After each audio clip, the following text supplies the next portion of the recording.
everyone, welcome to Asianet Samvad. I am Bhavna Nagaya.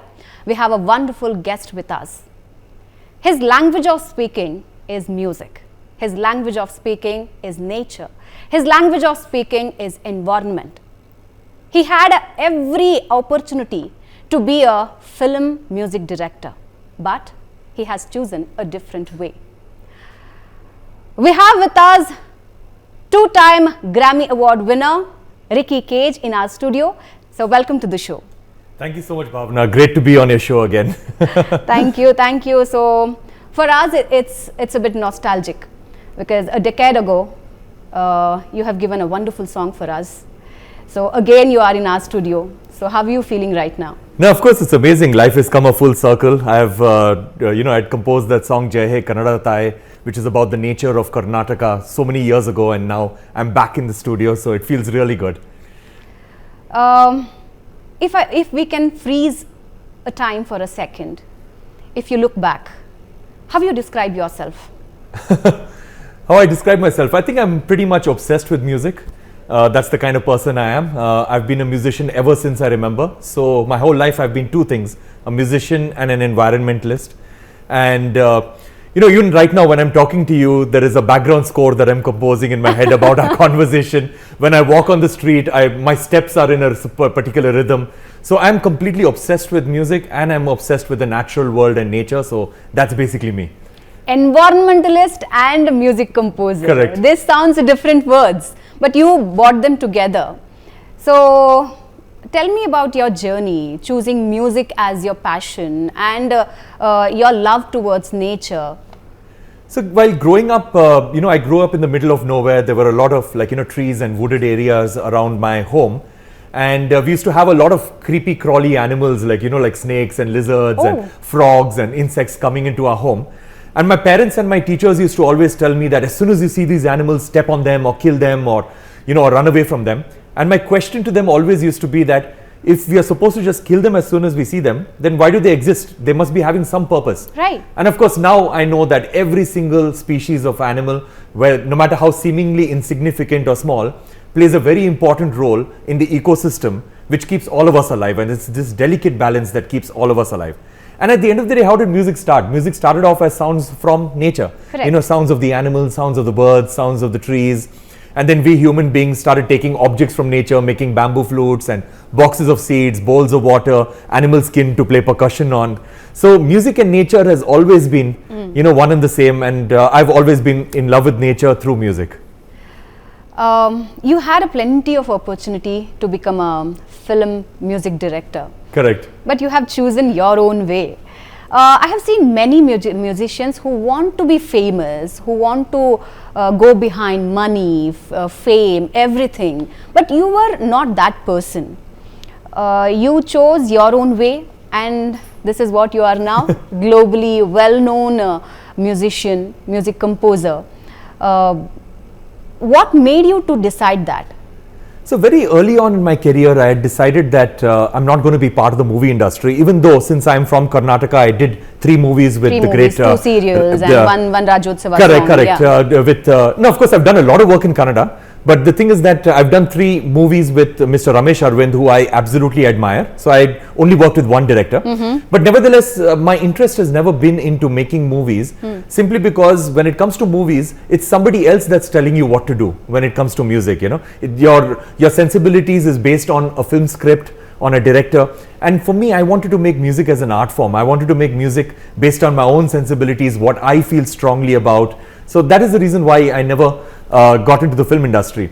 And also the other thing is that when I was very young, when I was about 19 years old and I was exploring this idea that I'm going to be a professional musician, I realized that I wanted to break cultural barriers. And when it came to Bollywood music and film music in general across languages, musicians, when they go abroad, they get full audiences, they get full stadiums, they get large audiences. But those audiences are only people from the Indian diaspora. So when a famous composer or a famous singer goes abroad and plays like New Jersey or New York or Moscow or someplace, they only get Indian people in the audience. Whereas for me, I wanted to take my Indian music and I wanted people from all over the world to listen to it, and I wanted to break cultural barriers. And this breaking of cultural barriers, it's not been done by the film industry. it has actually been done by the classical musicians. Like if while Pandit Ravi Shankar was alive, if you had gone to a concert of his, then people from all over the world would be at his concert. Same thing with Pandit Vishwa Mohan Bhatt, Ustad Zakir Hussain, Ustad Allah Rakha, Ali Akbar Khan, all these amazing people. So I wanted to go in that direction. So I wanted to break cultural barriers. I wanted people who are normally not exposed to Indian music to learn and to listen to and to appreciate Indian music, and that's how my career was made. You used every single platform globally to underline Indian philosophy. Yeah. It can be Vasudhaiva Kutumbakam, it can be Asatoma Sadgamaya, Winds of Samsara. Yeah. So how the world received it? No, it's been amazing because India has got a wealth of ancient knowledge which the world can truly benefit from. Like if you look at Vasudhaiva Kutumbakam itself, it means coexistence, it means the world is one family. But nowadays what happens is that we've sort of lost that meaning. All over the world. When we think about coexistence, we only think about coexistence between Hindus, Muslims, Sikhs, Christians, Jews, Buddhists, Jains, basically different parts of the human species, when actually Vasudhaiva Kutumbakam is much more than that. It is about coexistence with all life, and that is what is key to our survival. Coexisting with all life, the forest, the wildlife, and also the elements of nature, that is the water we drink, the air we breathe, the land we walk on. And if we just learn how to coexist the way our ancient people of India would coexist with nature, I think we would solve all our problems. Whenever I hear your music, I can feel the nature in it. Yeah. I can feel the green in it. I can feel the natural music in it. Whenever you start composing, what will be your thought process? So it usually starts with something that comes to my mind, like for example, I walk into a forest and I see a lot of beauty. So then I want to celebrate that beauty. Like for example, in my Grammy winning album Divine Tides, I had this song called Himalayas, and that was because I had visited the Himalayas. I'd visited the Himalayas for performing for our Indian Army. So I did a concert in Ladakh for 12,000 army soldiers. It was one of the greatest experiences of my life, standing on stage and surrounded by mountains at an elevation of 12,000 feet. So it literally took our breath away, and so that was a very profound experience of actually being in the Himalayas and playing my music to that many army soldiers. So I needed to encapsulate that in my music, so I created a song called Himalayas, just as a memory and just to celebrate the Himalayas. Then I've got another song called Love Divine, where I read about human and elephant conflict. This problem that is happening between humans and elephants, where it's almost like a war-like situation that's happening in the fringe areas of forests, where there's a loss of life, loss of property on both sides, of the human side and the elephant side. So then that is when I thought that, all right, I need to make a song about this. I need to express my feelings through this song. So then I created this song called Love Divine. So that is how it works. It always starts with something that I feel strongly about, and then it's all about me trying to communicate that feeling through music. For this question, I know the answer, but still I want to hear from you. What place you like? You like cities, or what you like? I mean, where you want to live? So, I mean, I would love to live in the middle of the forest. That would be my favorite place, but I would also need a strong internet connection. Okay. So that's why. So I would say a mix between the cities and even rural areas. I love visiting rural areas. I've done collaborations with tribal musicians and tribal farmers in rural areas from Chhattisgarh, Orissa, North Karnataka, in Andhra Pradesh, in Araku Valley. So I love being in these places. Also, I love being in the forest. So basically, I would say a mix of all these different landscapes is where I would like to live, not just in one place. But currently my home is obviously Bangalore, and it's always going to be my home, simply because of one reason, because my dogs are in Bangalore. Okay. So you can travel with family everywhere. How many dogs you have? I've got 2 dogs. 2 dogs. And you can travel with family everywhere, but you cannot travel with your dogs everywhere. So I believe that wherever your dogs are, that's where your home is. Okay, so wonderful. Okay, in a very young age, you started joining hands with UN organizations. Correct. And many leaders came together to congratulate you. A very rare Indian musicians get that honor. So what made you to think like? So I've been working with the United Nations for more than 10 years now, and I'm their Goodwill Ambassador. I'm their global ambassador for various organizations.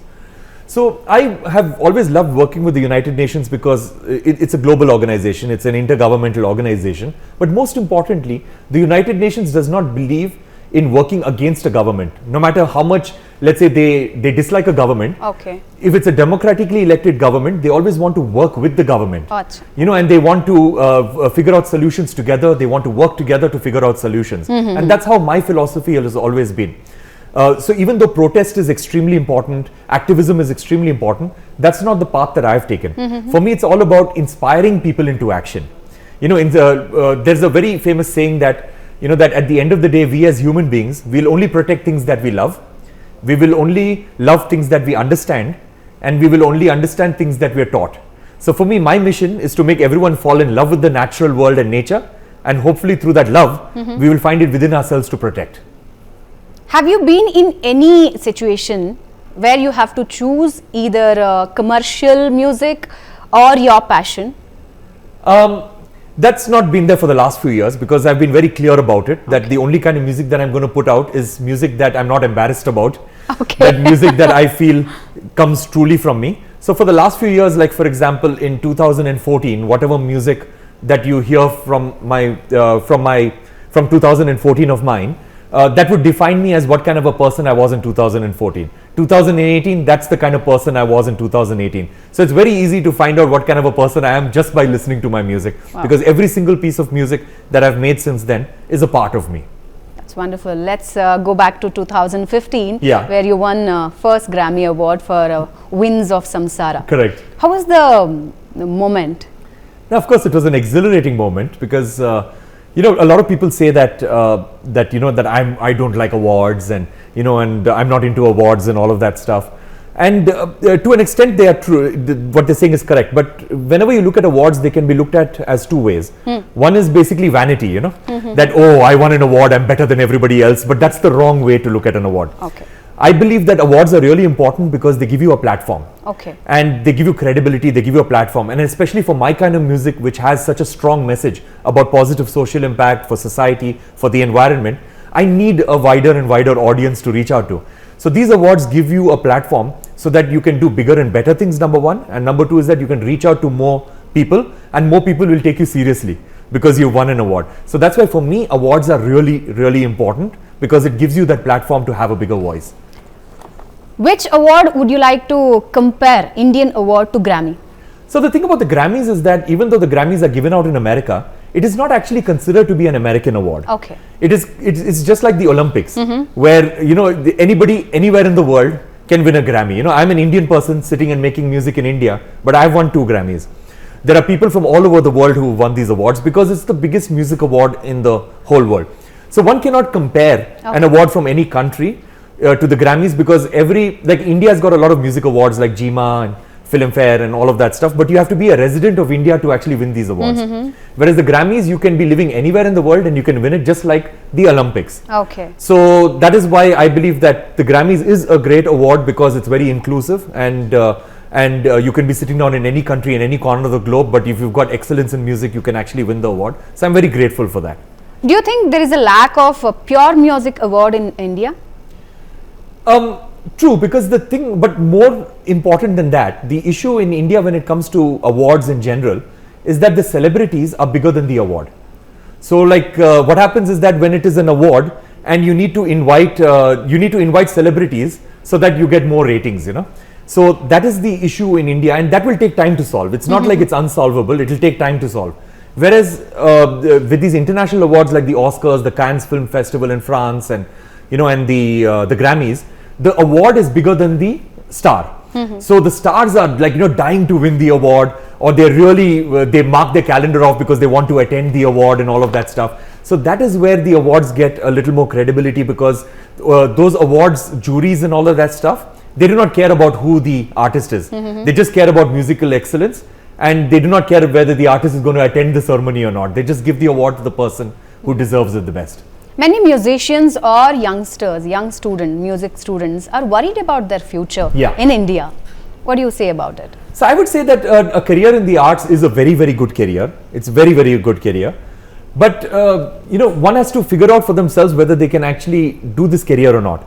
So I believe that each and every person who wants to become a musician, who wants to become an artist or a filmmaker, like one of these non-traditional career paths, they have to be these two things, along with being a fantastic artist. You have to be really, really good at your art. But in addition to that, you have to have leadership capabilities. You have to have leadership capabilities because you have to work with teams, because art is not an isolated entity. You have to have teams, you have to have musicians, you have to have filmmakers, you have to have people who make videos, makeup artists, all of that stuff. So you have to have that good leadership capabilities. And second thing is that you have to be an entrepreneur, because you have to constantly sell a product, and that product is you. So you have to constantly be selling yourself, and you have to be really, really good at selling yourself, because nobody else is going to believe in you as much as you believe in yourself. True. So that's why it's important to sell yourself. And coming back to the leadership thing, many people ask me that, oh, but I cannot convince my parents. How do I convince my parents? That's a problem youngsters No, but face. I believe that you have to have the leadership quality to be able to convince your parents. Because if you cannot convince your parents, you're not going to be able to convince the audience that you're a good musician. So that's what. If you cannot convince your parents, then maybe engineering and medicine and MBA is better for you. But the thing is that the only way you should become an artist, if you are able to convince your parents, no matter how strict they are. Okay. You should be able to convince your parents, and your parents should be absolutely convinced that you're going to be an amazing artist and you're going to be successful at what you're doing, and only then become an artist. Were you been in this situation ever? Many, many times. Many times. My parents hated the fact that I wanted to become a musician, because they felt music is a hobby, You have to have some sort of a profession. Like, how can you be a musician? So I had a lot of fights and arguments with my parents, and then I reached a compromise with my father. Okay. That my father told me that finish off a degree in dental surgery, that is a BDS degree, and once you finish off that degree, he'll never question me again for the rest of my life. So I went to 5 years of college, and and I studied dentistry, and then at the end of 5 years, I did not know anything about dentistry, but I got a degree, which is a testimony to the education system nowadays. But nevertheless, I got the degree, and then I got into full-time music. But even while I was doing my dentistry, from 9 to 5, I would go to college, and after 5 o'clock, I would be in some studio doing music professionally. So my parents were already convinced by the time I reached my final year of dentistry that this guy is going to be a successful musician. So there was no question about it. After I got my degree, I gave the certificate to my father, and then my father was very happy with me becoming a musician, because he knew that I was already doing well as a musician. Did they ever question you about your path? Because as per my knowledge, your family comes from a cinema background, especially your grandpa. No, but that's only my grandfather. That's Grandfather. It. Yeah. Okay. But everybody else are doctors in my family. So that's why. So that's why it was very hard on me, because my dad's a second generation doctor, and my dad's like a very, very big time academic. Like, studied all over the world, studied in London, studied in America, studied in Maulana Azad Medical College in New Delhi. So it was very difficult to convince him. Okay. So Mr. Kej, a lot of things yet to speak. So, but our executive chairman Rajesh Kalra would like to ask some questions. Kalra sir, good afternoon. Please go ahead. Yeah, good afternoon, and thank you, Ricky. I think I was listening into some of the questions being asked. Obviously, they are very well prepared, and I came in principally to thank you for making the music, and also to tell you that what a great thing you're doing for this nation. Thank you so much. Just had a very simple couple of questions. One of them is, India is known as the land of ragas. We've read that some of them could actually change weather patterns if rendered well. Do you think that we have influenced the world music in a way that it's being recognized because of the ragas that we have? No, absolutely. Because when it comes to Indian music academics, Indian music is so well fleshed out in terms of ragas, where you have scales which are so well defined. But more importantly than that, I've always believed that it's Indian classical musicians that are doing so much of work in spreading Indian culture and Indian traditions when it comes to music all over the world, because they're constantly breaking cultural barriers, as I had mentioned earlier in this interview.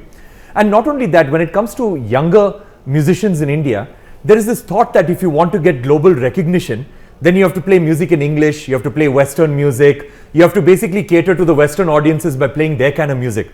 But that's not true at all. Because if you look at the people who have actually won Grammy Awards in the past, and people who have gotten massive Western recognition in the past, like people like Pandit Ravi Shankar, Pandit Vishwamohan Bhatt, Ustad Zakir Hussain, and of course me too. The thing is that all these amazing people have basically dug deep into their own roots, and they have tried to figure out what is it that defines us as Indian people, and they've played Indian music all over the world, and they've gotten recognition for that. And in fact, I've not found a single person in India who has played Western music and gotten recognition globally. So I believe that in India, this should be an encouragement to all younger musicians that please dig deep into your roots, understand what is it that makes you Indian culturally, and showcase that to the world, and you will get global recognition for that. Oh, nice. But tell me, when there is so much of global recognition for the kind of music that we actually have, you think within the country there is as much respect for the Indian music as it should be? That is a very, very good question. And in fact, I've got a term for that. What I call, it may be controversial, but it's what I call the Pandit Ravi Shankar syndrome. Now, if you go on the street and you ask people who is Pandit Ravi Shankar, everybody know him as being a sitar player. You ask them questions about him, everybody knows daughters are Nora Jones, Anushka Shankar, he's won the Bharat Ratna, made sitar popular all over the world. But you ask them, name one song of Pandit Ravi Shankar, nobody in India knows. Or hum one song of his, nobody knows. Or forget that, name one album of Pandit Ravi Shankar, nobody knows. So everybody know him as a personality, but nobody knows his music. And that is a problem unique to India, because if you go to San Francisco, the Bay Area, you go to New York, you ask people to hum music of Pandit Ravi Shankar, everybody knows that. And everybody knows his albums, everybody knows his songs. So that is something that needs to change in India, and I believe that the reason for this being is that, that the film industries all over India have got such a huge grip on the music industry that people cannot look beyond that. So I believe that the younger generation will change that, hopefully, and it is changing slowly. How nice to know that. Ricky, you have repeatedly been looked at as a musician from India who's recognized at the world stage for music that has international appeal.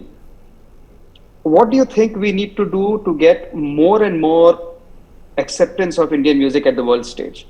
Even more than what it is right now, not just the classical music. Is there anything else that can be done? Look at the tribal music, look at the music, folk music and all these things. Some of it I see does get, used here and there and people talk about it. But do you see a pattern emerging or something needs to be done to do that? Absolutely. And it's very, very good that you brought up the topic of folk music and tribal music and traditional art forms, musical art forms in India besides the classical music traditions. So I've been working with the Baul musicians in Bengal, and in fact I did this documentary along with two of my friends, which is now on the Mubi platform. So now the thing is that this particular film was 4 years in the making, where we showcased Baul musicians who are leading the life of Baul music, not just Baul musicians who are using Baul music as a genre of music, but people who are leading the Baul music life, because at the end of the day, it's a 1,000-year-old tradition. It's a beautiful tradition of empowerment. It's a beautiful tradition of people moving away from the caste system. So the thing is that we need to empower more and more of these traditional folk forms which have got a wealth of knowledge, not just in music, but in terms of lyrics, about how to coexist with nature, in terms of how to live peacefully with all human beings, with the plants, with the animals, with the elements of nature as I described. Also about how to lead your life in a very simplistic fashion. So these are all a wealth of knowledge that I think the world can truly benefit from. I've also collaborated with tribal farmers in Araku Valley, did a song called the One with Earth song, also with tribal musicians from North Karnataka. So the thing is that I believe that these art forms need to be showcased, they need to be recorded, they need to be, because at the end of the day, these art forms have never been documented because they've been orally passed down from generation to generation. And I think with digital recording technology within everybody's reach, I think we need to highlight these art forms, we need to record them, and we need to showcase them to the rest of the world. And also keep them for posterity, because we might lose them otherwise. Absolutely, absolutely. Great. You've heard that, what was the gentleman who has made a full song based on just the recordings of the nature in 1 year? Remember that? True. And I love those kind of recordings where you use sounds of nature and you create music out of that. But then again, it's an ideological difference from me, even though I love listening to that kind of music. It's the difference between taking a photograph and the difference between making a painting. Now, when you, let's say if I were to take a photograph of you, then based on the lighting conditions, based on your mood for the moment, I take a verbatim picture of exactly how you are, and that's what's documented. Whereas if I were to make a painting of you, then it's open to a little bit of interpretation where I can bring a little bit of your soul into the painting. So that's what I believe when I represent nature through music. Rather than taking a photograph and actually recording the music as it is, I prefer to use musical instruments like the flute, like the sitar, like the human voice, like an orchestra, to represent the soul of what I am experiencing within nature and creating music on that. So that is the way that I prefer making my music, rather than actually recording sounds and making music on that. Oh, wonderful. Sounds good. Bhavna, I have no more questions. As I said, I just wanted to, bung in and ask a few questions, which I have done. All yours. I've been, just happy listening to his responses so far. Thank you so much. Thanks so much, Ricky. Thank you so much. It's an honor to actually meet you like this. Thank you. No, it's a honor is all ours. I can tell you, our entire channel is grateful that you are there. Oh, thank you. And thanks to you. Thank you so much. Thank you. Please go ahead. I might listen in for a while and then get out. For the Westerners or the foreigners, if it comes to the Indian music, a very common people who have very less knowledge about music, they would say it's Bollywood music. Yes. How to change this situation? How to introduce them our own culture, our own music? No, I guess there has to be a lot more support for musical forms besides Bollywood, and a lot more people need to create music on this. When there's a lot of content, it will get disseminated and it will get spread. Because the thing about the film music is that film music can never become popular globally, in my opinion, to people who are non-Indians.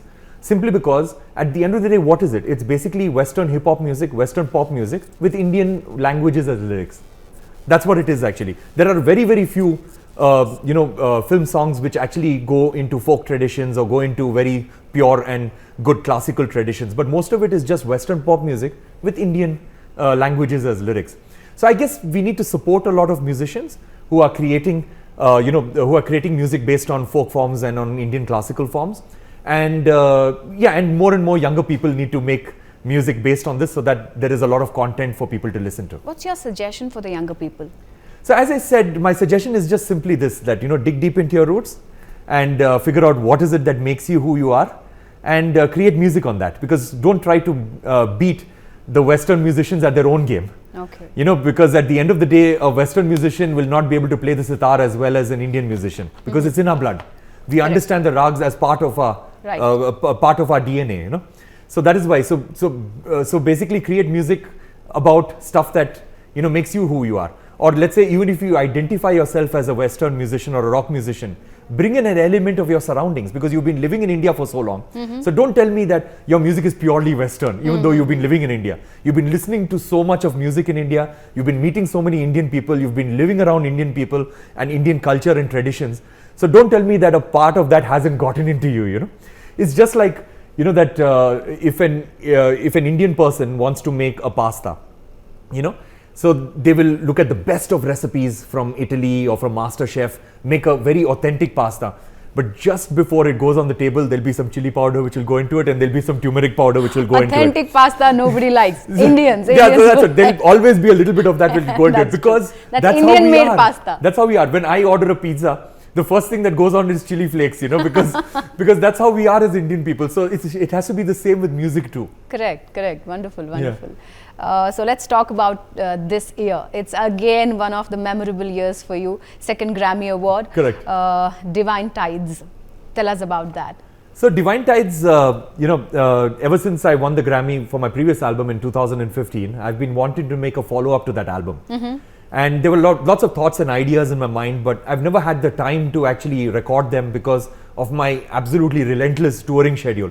Like, for example, in 2019, I did 70 concerts in 13 countries. So I'm just living off a suitcase, going from city to city. But then the pandemic hit in 2020, and then we all were forced to stay indoors. Correct. So I was in my studio, and then I started creating and recording this album, but then I needed a very strong collaborator. And I decided that I want to work with Stuart Copeland. I've grown up with posters of him on my wall, and and he's been my greatest idol when it comes to music. 5-time Grammy Award winner, 75 million copies of albums sold. So then I reached out to him, and to my immense luck, he said that, all right, let's work on this album together. Oh, wow. I'll give you like how much of a time you want, and let's work on this album. So we worked on this album together, him in Los Angeles, me in India. I changed my sleep timings so I could match his timings, because our AM is their PM. Yes. So that's the way it is. So basically we worked together, became the best of friends, became very, very close. And he was almost like a father figure to me, because He's got children who are older than me. So that's the kind of relationship that we shared. And of course, the album became hugely successful. We won awards all over the world, and that ended with us getting nominated for the Grammy and then actually winning the Grammy Award. So, for the musician, every instrument is favorite. Correct. They like every instrument. Correct. For Ricky Kej, which is the favorite instrument and why? So I guess for me, the instrument that I play is the piano and the keyboards. Piano. So that's my instrument. But at the same time, I love instruments which sound as close to the human voice as possible. Like instruments like the flute. Oh, the flute is as expressive as the human voice, Like if you want to make a very emotional piece of music, then either you can use the human voice or you can use the flute. Other instruments are the violin is also like that. The sarangi is also like that. So all these instruments which can move a person emotionally and sounds as close to the human voice, those are the instruments which I absolutely love. Till date, your journey is spectacular. It's beautiful. But every human being will be having their own dreams. Correct. If they fulfill it, again there will be another dream. So what's your future dreams? Yeah, that's very true that you fulfill a dream, then you have another dream. But then again, my life went completely upside down because the Grammys were always considered like an unattainable dream for me. Like, sitting down in India, how is it even possible? Like, I would just watch the Grammys on television and I would be like, I would not even imagine myself in that position because it was unattainable. But then I won my first Grammy when I was 33. And then suddenly you're like, okay, what is my dream right now, Because I won the biggest music award in the world. So you feel this sense of gratefulness and this humility that, that what am I supposed to do now? But then of course, my dreams are about creating a more environmentally conscious society, to get people to do their own part. Because the biggest threat, in my opinion, when it comes to the environment in India, you have climate change, you have species extinction, you have loss of biodiversity, deforestation, you have plastics pollution, air pollution. But the biggest threat is the constant thought that everybody has that somebody else will make a difference, that it's not up to me.